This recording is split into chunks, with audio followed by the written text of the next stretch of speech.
अलीगढ़ नाम के शहर में मुमताज़ अपने 2 बेटे और पति के साथ रहती थी। दोनों बेटों की उम्र अब निकाह की हो चली थी। मुमताज़ को अपने बेटों के निकाह की बड़ी फिक्र रहती, पर वो आए हर रिश्ते में कोई ना कोई कमी निकाल कर उन्हें मना कर देती। एक रोज़ उसकी सहेली उससे मिलने उसके घर आती है। कैसी हो मुमताज़ तुम?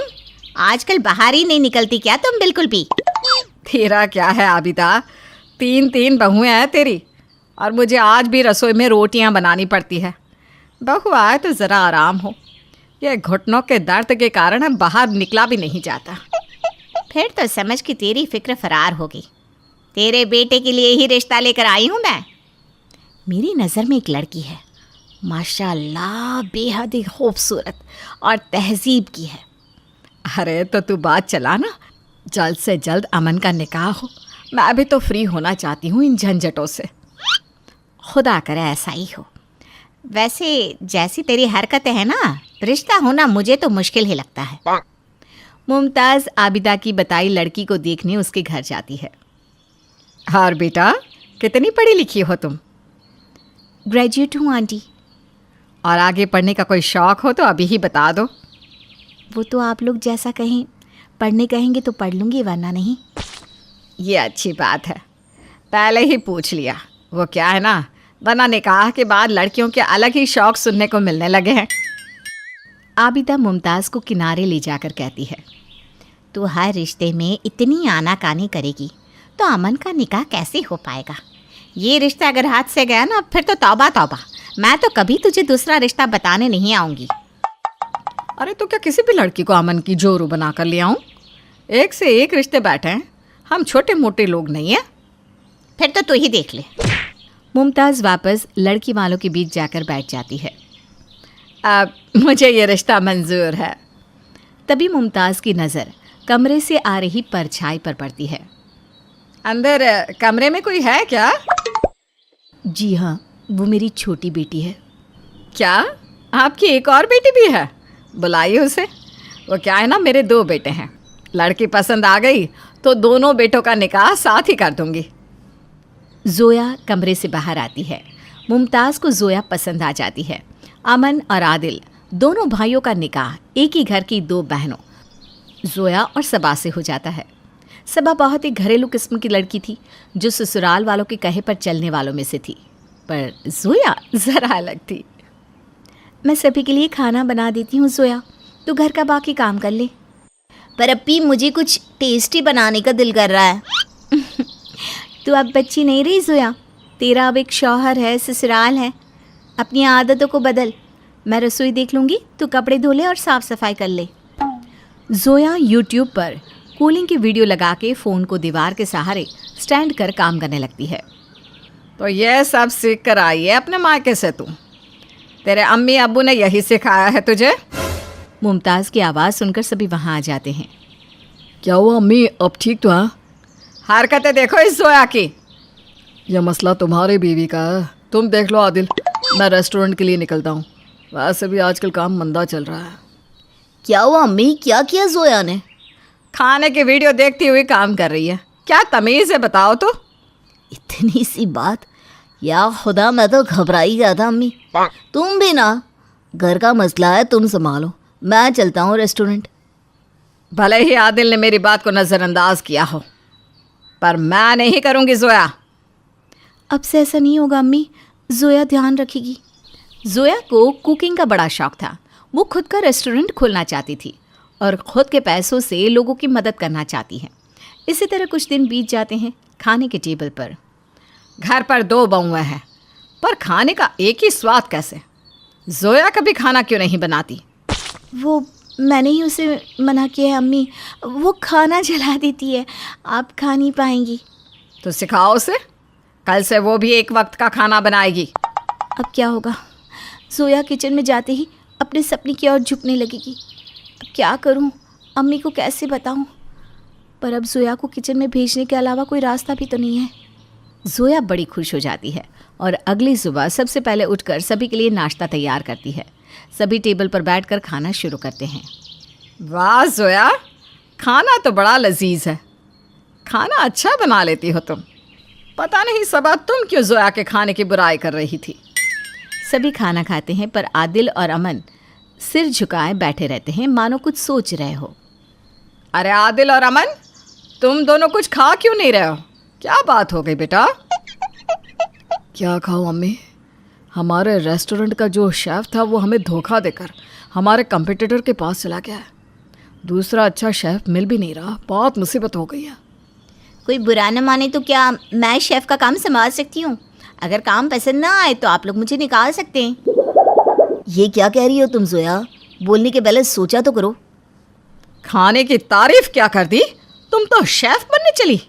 कोई ज़रूरत नहीं है, घर पर और लोग हैं, वो संभाल लेंगे। बेचारी जोया की बात को सभी नज़रअंदाज कर देते हैं। एक हफ्ते बाद जब दोनों भाई अपने काम पर जा रहे होते हैं, गलती से अपनी एक इम्पॉर्टेंट फाइल घर पर ही भूल जाते हैं। ओहो, ये लड़के भी ना। जोया, ये फाइल ले, इसे ध्यान से रेस्टोरेंट ले जा, और आदिल या अमन के अलावा इसे किसी को मत देना। ठीक है अम्मी। जोया उस फाइल को लेकर रेस्टोरेंट पहुंचती है, जहां वो देखती है कि कस्टमर वेटर पर चिल्ला रहा था। What is this? इसे तुम वेज बिरयानी कहते हो? This is ridiculous. अपने रेस्टोरेंट पर कस्टमर को इस तरह नाराज़ देखकर जोया वहां जाती है। We are very sorry sir, मैं अभी खाना फिर से बनवाती हूँ। जोया आदिल की तरफ देखती है। जाने दो उसे किचन में। अमन जोया को हाँ का इशारा करता है। जोया किचन में जाकर अपने हाथों से वेज बिरयानी बनाती है। वेटर उसे कस्टमर को सर्व करता है। Oh my God, this is yummy. Wow, बहुत ही लाजवाब। मैं सभी को आपके रेस्टोरेंट आने की सलाह दूंगा। तभी आदिल किचन में जाकर जोया से कहता है, जोया, आज हमारी एक मीटिंग है। कुछ ही घंटों में क्लाइंट्स आते होंगे। अगर उन्हें तुम्हारा खाना पसंद आ गया तो एक बहुत बड़ा कॉन्ट्रैक्ट हमें मिल सकता है। क्या तुम ये कर पाओगी? मैं पूरी कोशिश करूँगी। जोया अपनी पूरी जान लगा देती है और 4 घंटे के अंदर अंदर सारा खाना तैयार कर लेती है। क्लाइंट्स को खाना बहुत पसंद आता है और वो कॉन्ट्रैक्ट आदिल और अमन को मिल जाता है। रात को, मम्मी, आज जोया न होती तो शायद हम लोग सब खो बैठते। क्या वो हमारे रेस्टोरेंट में शेफ़ का काम कर सकती है? अब तुम लोगों को सही लगता है तो फिर ठीक है, पर घर का काम छूटना नहीं चाहिए। नहीं छूटेगा अम्मी। एक ही पल में जोया का सपना पूरा हो जाता है और सभी को वो साबित कर देती है कि कुछ भी नामुमकिन नहीं है। देखिए जजमान, आपके लड़के की कुंडली में मंगल बड़ा ही अशुभ प्रभाव दे रहा है और साथ ही शनि की नीच दृष्टि वैवाहिक सुख को पूर्ण रूप से प्रभावित कर रही है। अब क्या बोलूं, ये कुंडली तो दुर्योगों से भरी पड़ी है। इस वक्त इसका विवाह ना ही करें तो बेहतर होगा।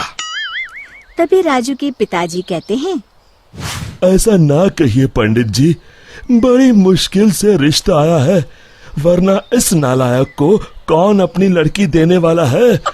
अब बस आपका ही सहारा है, कोई तो उपाय निकालिए। फिर काफी सोच विचार करने के बाद पंडित जी एक उपाय निकालते हैं। फिर पंडित जी बताते हैं कि राजू की शादी पहले गांव के बाहर जो पुराना पीपल का बड़ा पेड़ है उस पेड़ के साथ करनी होगी और उसके बाद देविका के साथ उसका विवाह किया जा सकता है। फिर राजू और देविका के परिवार वाले पहले राजू की शादी उस पीपल के पेड़ के साथ कर देते हैं और बाद में देविका के साथ। लेकिन उस पीपल के पेड़ के ऊपर रहने वाली चुड़ैल बहुत खुश हो जाती है और वो समझती है कि राजू और उसकी शादी हो चुकी है। फिर वो देविका के शरीर में प्रवेश कर लेती है और राजू के साथ रहने लगती है। फिर एक दिन राजू की माँ उसे ताना मारते हुए कहती है, अरे निखट्टू, कब तक घर में बैठा मुफ्त की रोटियां तोड़ेगा? अब तो तेरी शादी हो गई है, कुछ तो शर्म कर। क्या माँ, सुबह सुबह फिर से तुम्हारा भाषण शुरू हो गया। तुम चिंता मत करो, मैं जल्द ही खुद का व्यापार शुरू करने वाला हूँ। अरे बेटा, तू किसे बेवकूफ बना रहा है, मुझे या अपने आप को? पिछले 5 सालों से यही सुनते आ रही हूँ। बस बहुत हो गया, मैं कुछ नहीं जानती। कल से अपना और अपनी पत्नी के राशन पानी का इंतजाम तू खुद कर ले। अब तेरा बोझ हम लोग और नहीं उठा सकते। इतना कहकर राजू की माँ वहाँ से चली जाती है। फिर राजू सोच में डूब जाता है। तभी देविका उससे कहती है, सुनिए जी, आप चिंता मत करिए, आपको कहीं काम करने जाने की जरूरत नहीं है, आप बस मेरे पास रहिए। अरे भाग्यवान, अगर कमाने नहीं जाऊंगा तो अपना गुजारा कैसे होगा? तुमने सुना नहीं माँ क्या कह के गई है? अभी आप बेफिक्र होकर सो जाइए, मेरे पास एक जादुई पोटली है। फिर देविका उसे एक लाल रंग की पोटली दिखाती है। आपको जितने पैसे चाहिए उतने पैसे इस पोटली में हर सुबह आपको मिल जाया करेंगे। बस ये राज हम दोनों के बीच रहना चाहिए। राजू अपनी पत्नी की बात सुनकर बड़ा खुश हो जाता है और आराम से सो जाता है। फिर अगली सुबह जब राजू की आंख खुलती है, वो ये देखकर हैरान हो जाता है कि उस पोटली में सच में पैसे हैं। फिर यही रोज की बात हो जाती है। अब राजू सारा दिन मजे से घर में आराम करता। एक दिन राजू देविका से कहता है, अरे वाह, हमारे पास अब किसी चीज की कमी नहीं है। बस एक बार ये जादू की पोटली हमें इतने पैसे दे दे कि हम अपने इस पुराने और छोटे घर को तुड़वाकर एक नया मकान बनवा लें। तभी देविका राजू से कहती है, आप चिंता मत करिए जी, मुझे पूरा यकीन है कल ये जादू की पोटली आपको इतने पैसे जरूर दे देगी कि आप एक नया मकान बनवा सके। फिर अगली सुबह जब राजू नींद से जागने पर देखता है कि वो जादुई पोटली बहुत सारे रुपयों से भरी है। अब तो राजू की खुशी का ठिकाना नहीं था। वो अपना नया घर बनवाने की तैयारी में जुट जाता है। फिर अगले दिन राजू गांव के सेठ धनीराम की दुकान पर घर बनाने के लिए लोहा और बजरी खरीदने पहुंच जाता है। और फिर सारा सामान खरीदने के बाद राजू सेठ धनीराम को नोटों का एक बंडल देता है। धनीराम तुरंत अपने नोटों के बंडल को पहचान लेता है और राजू से कहता है, अरे ये तो मेरे ही पैसे हैं जो कल रात मेरे घर से चोरी हो गए थे। राजू धनीराम की चोरी वाली बात सुनकर हक्का बक्का रह जाता है। वाह भाई, तू तो कमाल का चोर निकला। मेरे पैसों से मेरी ही दुकान पर सामान खरीदने आया है। देख, मैं तुझे माफ कर दूंगा। चुपचाप मेरे सारे पैसे लौटा दे, वरना मुझे दूसरा रास्ता अपनाना पड़ेगा। राजू धनीराम की धमकी से बुरी तरह डर जाता है और धनीराम के सारे पैसे उसे लौटा देता है और उससे माफी मांगकर वहाँ से चला जाता है। घर आने के बाद राजू सच्चाई का पता लगाने के लिए रात को सोने का नाटक करता है। फिर आधी रात के बाद वो देखता है कि देविका अचानक एक डरावनी चुड़ैल में बदल गई है और वो घर के बाहर चली जाती है। तब राजू उसका ये रूप देखकर घबरा जाता है। वो समझ जाता है कि उसकी पत्नी के अंदर एक चुड़ैल का वास है। फिर राजू उसका पीछा करता है और उसे लोगों के घरों में चोरी करते देख लेता है। फिर अगले दिन राजू पंडित जी को जाकर सारी बात बता देता है। राजू की बात सुनकर पंडित जी कहते हैं, ये सब काम चोरी और आलस का फल है। मैं जानता हूँ पंडित जी, बस आप मुझे इस चुड़ैल से बचा लीजिए। मैं कसम खाता हूँ आगे से सिर्फ मेहनत करके पैसे कमाऊंगा। अब बस इस मुसीबत से बचने का सिर्फ एक उपाय है। बस जैसा मैं कहता हूँ वैसा ही करो। तुम अभी जाकर वो पोटली मुझे लाकर दे दो। फिर राजू भागकर घर से वो पोटली लाकर पंडित जी को दे देता है। दोनों उसी पुराने पीपल के पेड़ के पास जाते हैं और पंडित जी उस पोटली को पेड़ से बांधकर वहाँ हवन चालू कर देते हैं। दूसरी तरफ देविका के शरीर में रह रही चुड़ैल छटपटाने लगती है और देखते ही देखते वो हवन कुंड के सामने खड़ी हो जाती है और देविका के शरीर से बाहर आ जाती है। फिर पंडित जी से कहती है, मैं इतनी आसानी से राजू का पीछा नहीं छोड़ने वाली। मैं तुझे आखिरी मौका दे रहा हूँ। इस लड़की के शरीर को छोड़कर चली जा। मेरी बात मान ले चुड़ैल, वरना मैं तुझे जलाकर राख कर दूंगा। तू मुझे नहीं जानता पंडित, इसलिए तो इतनी बड़ी बड़ी बातें कर रहा है। लगता है आज तेरा आखिरी दिन है। तो तू नहीं मानेगी तो ठीक है, अब मजा देख। और फिर पंडित जी जोर जोर से मंत्र पढ़ना शुरू कर देते हैं। हवन कुंड की अग्नि देखते ही देखते बहुत बड़ा रूप धारण कर लेती है। चुड़ैल उस पोटली के अंदर कैद हो जाती है। अरे अरे ये कैसे हो गया? अरे मुझे छोड़ दे पंडित, मैं तो मजाक कर रही थी।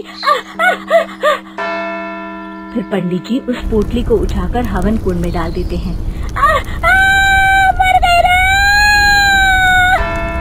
फिर उस पोटली के साथ चुड़ैल जलकर राख हो जाती है। शिक्षा, लालच और मुसीबत एक ही सिक्के के दो पहलू हैं।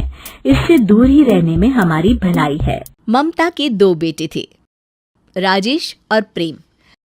राजेश उसका गोद लिया हुआ बेटा था, इसलिए ममता प्रेम को ज्यादा प्रेम करती, लेकिन राजेश ममता के पति गिरधारी का चहीता था।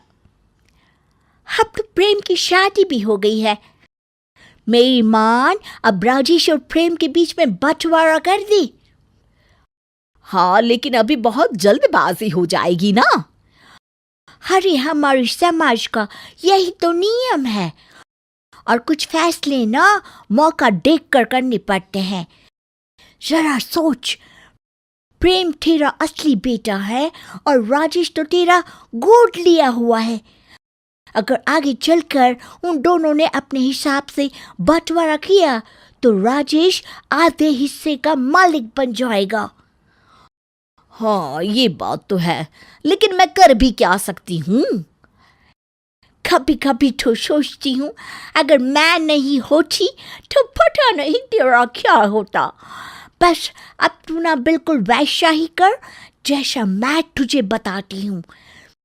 मेरे पास बहुत बढ़िया आइडिया है। रोजी की बताई हुई तरकीब सुनकर ममता बड़ी खुश हो जाती है। अरे वाह रोजी, तू इतने बढ़िया बढ़िया आइडिया कैसे सोच लेती है? हर इन सब मामलों में तो हर औरत एक्सपर्ट होती है। पता नहीं तेरी अकल को क्या हो जाता है। अच्छा, अब मेरा काम हो गया, मैं चलती हूँ। हाँ हाँ ठीक है। रोजी वहां से चली जाती है। कुछ दिनों के बाद रोजी एक वकील को लेकर ममता के घर आती है। अरे दीदी, आज ये रोजी आंटी वकील को लेकर हमारे घर क्यों आई हैं? मुझे ये औरत बिल्कुल पसंद नहीं है। पता नहीं पूजा, शायद माँ जी को कुछ काम होगा। तभी ममता वहां आ जाती है। आ रोजी, तेरा ही इंतजार कर रही थी मैं। आइए वकील साहब, बैठिए ना। अरे ममता, तेरा काम हो गया है। वकील साहब, आप ही बताइए। जी, जैसा आपने कहा था मैंने बिल्कुल वैसी ही वसीयत बनाई है। तभी छोटी बहू पूजा कहती है, ये आप क्या कह रही हैं माँ जी? मैं निशा दीदी से बिल्कुल अलग नहीं होना चाहती। हाँ माँ जी, पूजा बिल्कुल ठीक कह रही है। हम दोनों एक दूसरे के साथ बहुत खुश हैं और अलग होने का हमारा कोई इरादा नहीं है। अरे बहू, क्यों मजाक कर रही हो?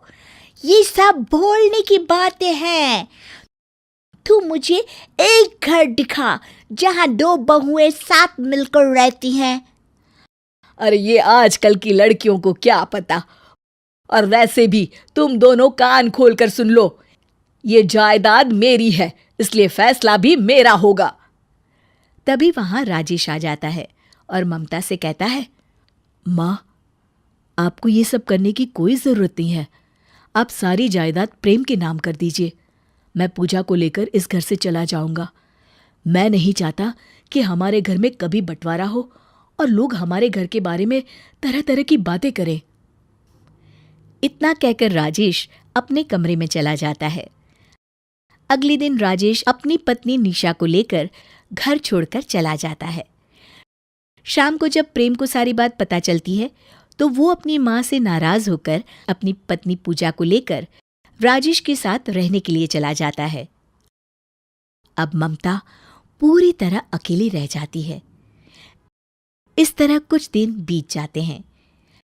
फिर एक दिन गिरधारी अपने बिजनेस ट्रिप से वापस आते हैं और अपने घर का ये हाल देखकर ममता पर बहुत बिगड़ते हैं।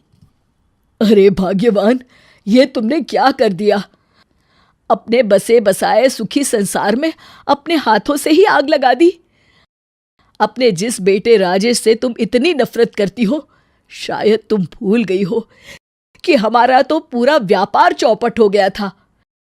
ये राजेश की ही दिन रात कड़ी मेहनत का नतीजा है कि आज हमारा व्यापार दिन दुगनी रात चौगनी तरक्की कर रहा है। तभी उनके घर की नौकरानी बीच में बोल पड़ती है। मालिक बिल्कुल सही कहते हैं। मालकिन, आपकी वो सहेली रोजी तो मुझे फूटी आंख नहीं सुहाती। अरे जो औरत अपना खुद का घर नहीं बसा सकी, वो दूसरों का घर तोड़ने के अलावा और क्या कर सकती है। सच कहूँ मालकिन, आप बड़ी किस्मत वाली हैं जो आपको इतने प्यारे बहू और बेटे मिले हैं। देखा, इसमें तुमसे ज्यादा अकल है। अब तो होश में आओ और अपनी गलती सुधार लो। चलो आज ही जाकर हम अपनी बहू और बेटों को लेकर आते हैं। हाँ, बिल्कुल सही कहते हैं जी। मेरा परिवार ही मेरी असली दौलत है।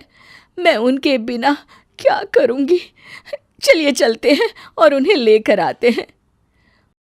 उसी शाम ममता और गिरधारी अपने बेटे और बहुओं को लेकर वापस आ जाते हैं। फिर कुछ दिनों के बाद पूजा और निशा हाथ में डंडा लिए दरवाजे पर आ जाती है।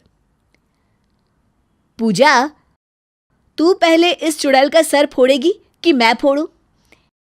दीदी, आप बड़ी हैं, पहले आप ही श्री गणेश करिए ना। अरे बाप रे, ये दोनों क्या बोल रही है? इन दोनों का कोई भरोसा नहीं है। यहाँ से भाग जाने में ही मेरी भलाई है। अरे भागो रे भागो यहाँ से। शिक्षा, परिवार की एकता ही हमारी असली दौलत है। अरे कब से भूख से मेरी जान निकली जा रही है। ये बहू क्या कर रही है? जी अभी देखती हूँ। कोकिला जैसे ही रसोई घर में पहुंचती है, उसकी बहू सुधा फोन पर बात कर रही होती है। अच्छा ये बात है, अभी बताती हूँ इसे। क्यों रे कुलमुही, तू यहाँ फोन पे गप्पे मार रही है? अम्मा जी मेरे बाल। इतनी देर से रसोई घर में घुसी क्या कर रही है, हैं? अभी तक रोटियां नहीं बनी तेरी? अम्मा जी, वो मेरे पिताजी से बात कर रही हूँ। अरे तेरा बाप तो एक नंबर का सुदामा है। शादी के वक्त बड़ी बड़ी बातें कर रहा था, अब देखो शक्ल भी नहीं दिखाता। ऐसे आदमी से क्या बात कर रही है?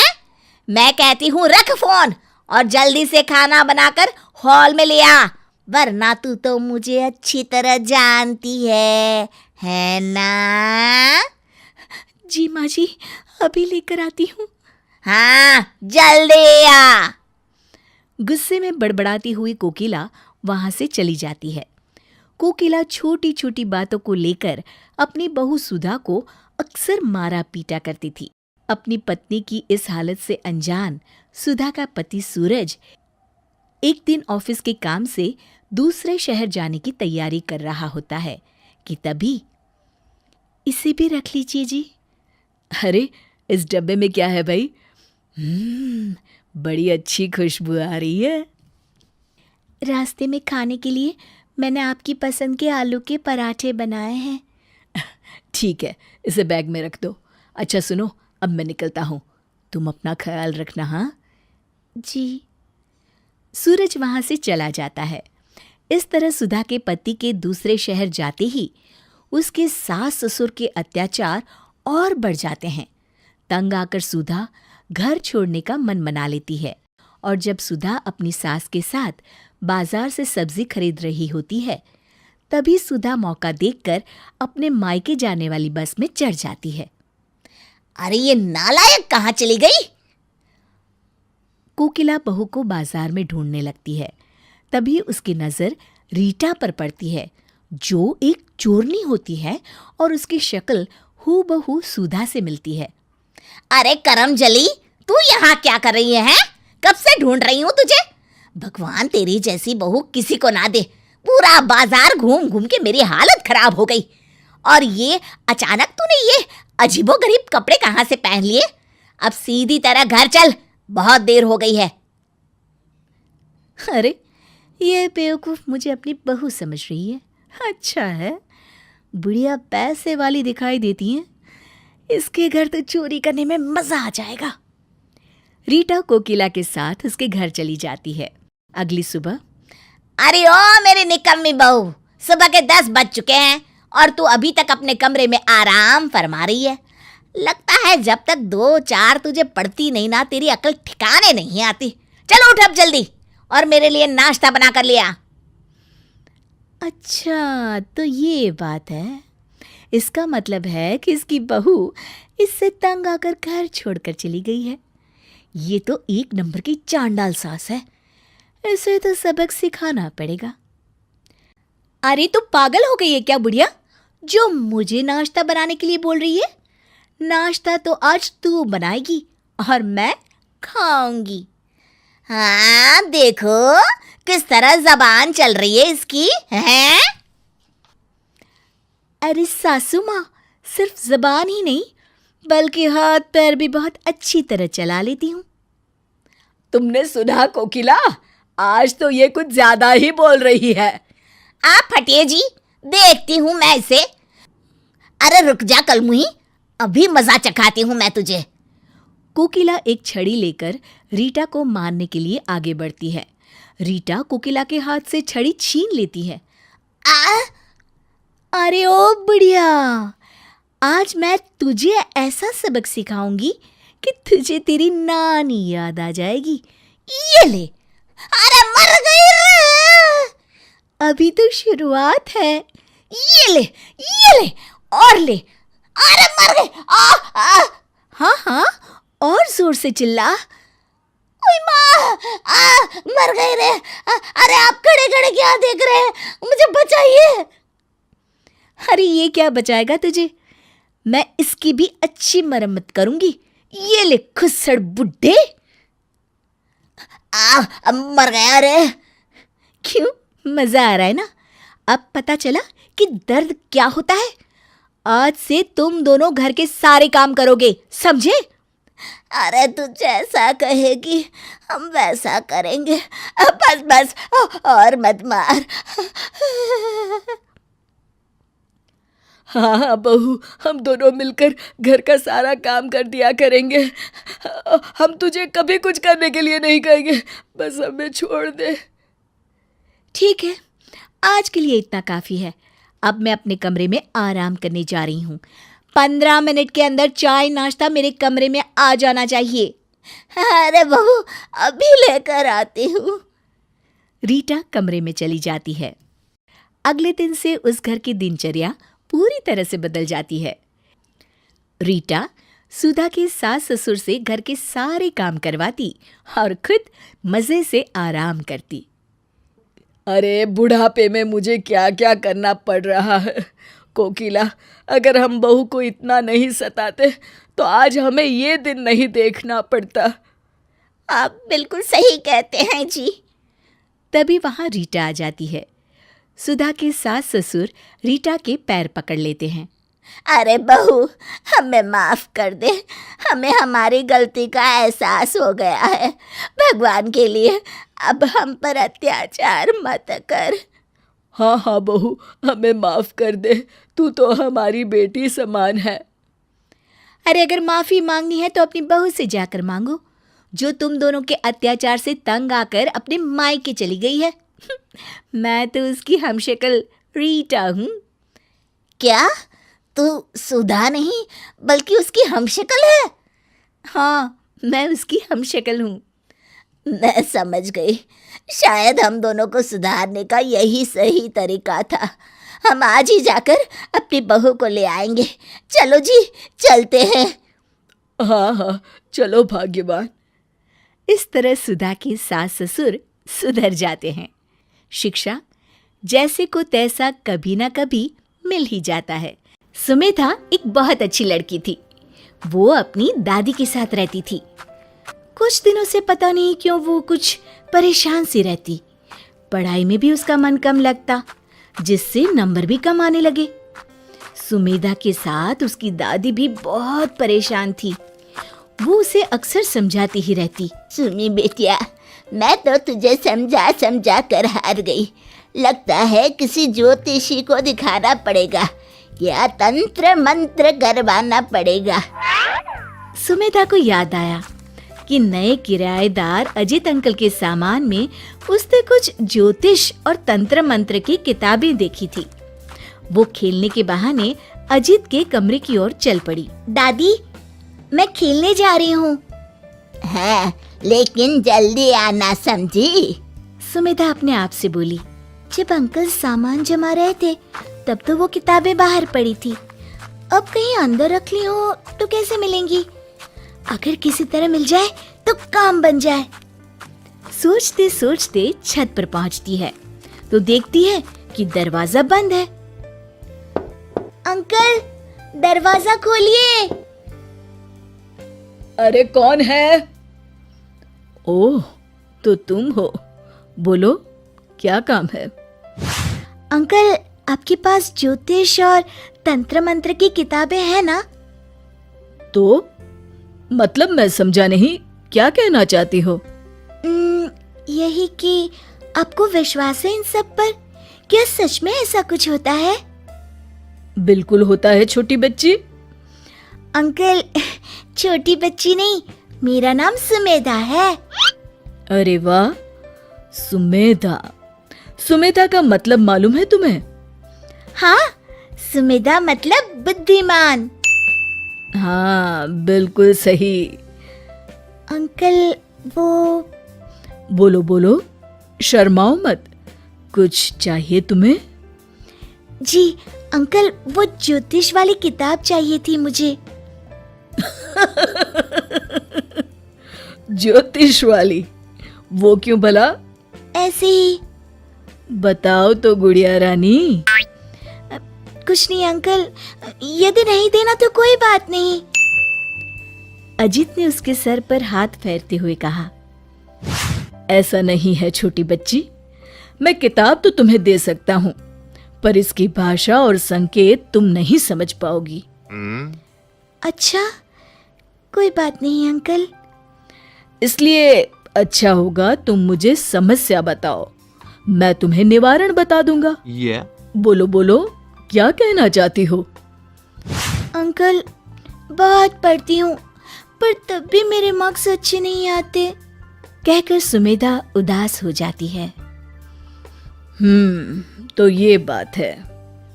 सुमेधा चुपचाप हाँ में सिर हिला देती है। अच्छा, तो सबसे पहले ये बताओ, तुम कौन सी क्लास में हो? अभी 8वीं में आई हूँ। कोई बात नहीं, तुम अभी घर जाओ, मैं तुम्हारी दादी से तुम्हारी जन्म कुंडली लेकर कुछ उपाय बताऊंगा। भगवान ने चाहा तो सब ठीक हो जाएगा। अंकल, अभी चलिए ना मेरे साथ। अजीत सुमेधा के घर आते हैं। नमस्ते अम्मा जी। दादी, अंकल को मेरी जन्म कुंडली दिखाइए ना। जन्म कुंडली? वो क्यों भला?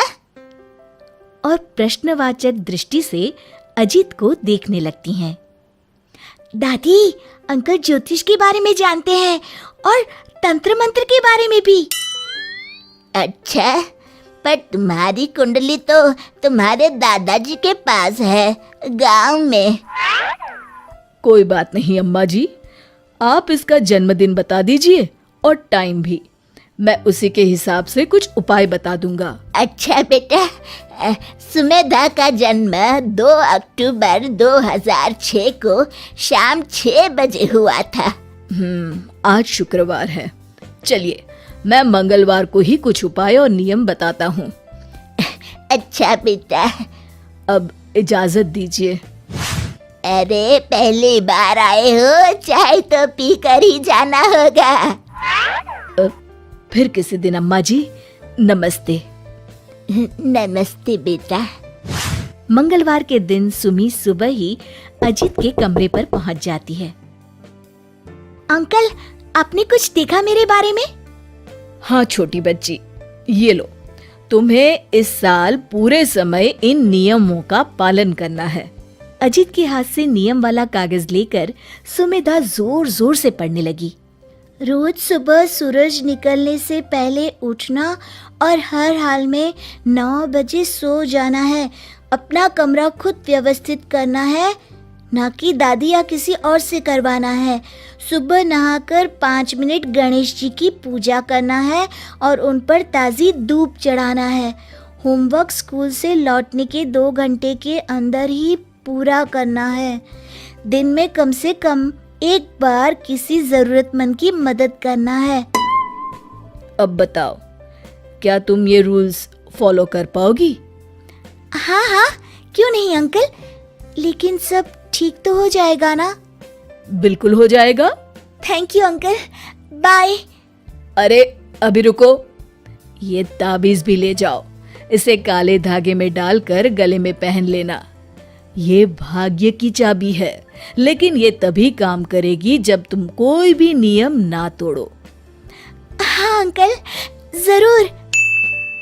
अब सुमेधा ने वो नियम वाला कागज अपने कमरे के दरवाजे के पीछे चिपका लिया और सारे काम नियम से करती, जिससे उसकी दिनचर्या नियमित और व्यवस्थित हो गई। धीरे धीरे साल बीत गया और वो दिन भी आ गया जिसका सभी को बेसब्री से इंतजार था, खासकर सुमेधा को। आखिर आज उसका रिजल्ट डिक्लेयर होने वाला था। स्कूल जाने से पहले सुमेधा नर्वस नहीं थी, बल्कि आत्मविश्वास से भरी हुई थी। आखिर उसने कोई भी नियम टूटने जो नहीं दिया था। घर पर भी दादी उसके स्कूल से लौटकर आने का इंतजार कर रही थीं। आखिर सुमेधा रिजल्ट लेकर खुशी खुशी घर में आई और दादी से लिपट गई। दादी माँ, दादी माँ, दादी, मैं पूरे क्लास में फर्स्ट आई हूँ और मुझे बेस्ट स्टूडेंट का अवार्ड भी मिला है। अरे वाह मेरी बिटिया रानी, ये लो मुंह मीठा करो, मैंने गुलाब जामुन बनाए हैं। दादी, हाँ हाँ बोलो बिटिया। मुझे एक डिब्बे में कुछ गुलाब जामुन रख कर दो ना, मैं अजीत अंकल को देकर आती हूँ। आखिर उन्हीं के बताए नियमों के कारण मैं फर्स्ट आई हूँ। हाँ बेटा, क्यों नहीं, ये लो जाकर अंकल को दे आओ। अंकल, दरवाजा खोलिए। आओ बेटा। और ये तुम्हारे हाथों में क्या है? अंकल, ये मेरी मार्कशीट है। मैं अपनी क्लास में फर्स्ट आई हूँ और बेस्ट स्टूडेंट का अवार्ड भी मिला है। इसी खुशी में ये गुलाब जामुन है आपके लिए। आखिर आपके बताए नियमों और इस ताबीज के कारण ही तो ये पॉसिबल हुआ है।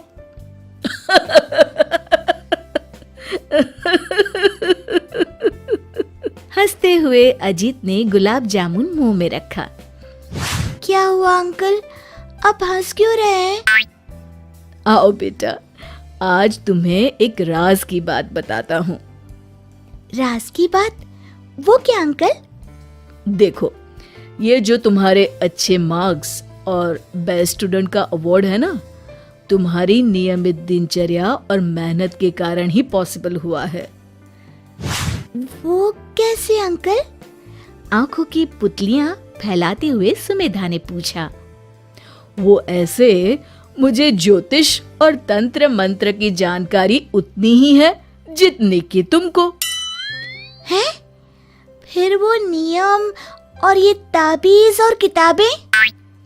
ये सब तो ऐसे ही था, एकदम साधारण विज्ञान। किताबें तो मेरे पुराने रूममेट की थी, जो मैंने रद्दी वाले को बेच दी। अरे, फिर मैं फर्स्ट कैसे आई? देखो, मैंने तुमसे शुक्रवार को कहा कि मंगलवार को बताऊंगा। इन 3 दिनों के बीच मैंने तुम्हारे डेली रूटीन पर फोकस किया, जो कि अस्त व्यस्त था। फिर मैंने उसी हिसाब से कुछ नियम बनाए। तुमने उन नियमों को मानकर सुबह उठना शुरू कर दिया और रात में टाइमली सोना भी। मतलब अनजाने में तुमने early to bed and early to rise make a man healthy wealthy and wise वाला रूल फॉलो कर दिया। दूब लेने पार्क तक भी जाने लगी, जिससे तुम्हारे अंदर स्फूर्ति और पूरे दिन एनर्जी रहने लगी। 5 मिनट पूजा करने और ताबीज पहनने से तुम्हारा सेल्फ कॉन्फिडेंस बढ़ गया और स्कूल में परफॉर्मेंस भी इम्प्रूव हुआ। तुमने रोज एक इंसान की मदद की, जिसके कारण सब तुम्हें पसंद करने लगे और इन सभी कारणों से तुम्हें बेस्ट स्टूडेंट का अवार्ड मिल पाया। अच्छा, तब तो मैं हमेशा ही इन नियमों का पालन करती रहूंगी। शिक्षा, आत्मविश्वास ही सफलता की कुंजी है। दोस्तों, हमें उम्मीद है कि आपको हमारी ये कहानी पसंद आई होगी। कृपया हमारे चैनल को सब्सक्राइब करें और सभी अपडेट्स के लिए बेल आइकन जरूर दबाएं। और हाँ, वीडियो लाइक और शेयर करना मत भूलिएगा। Bye bye.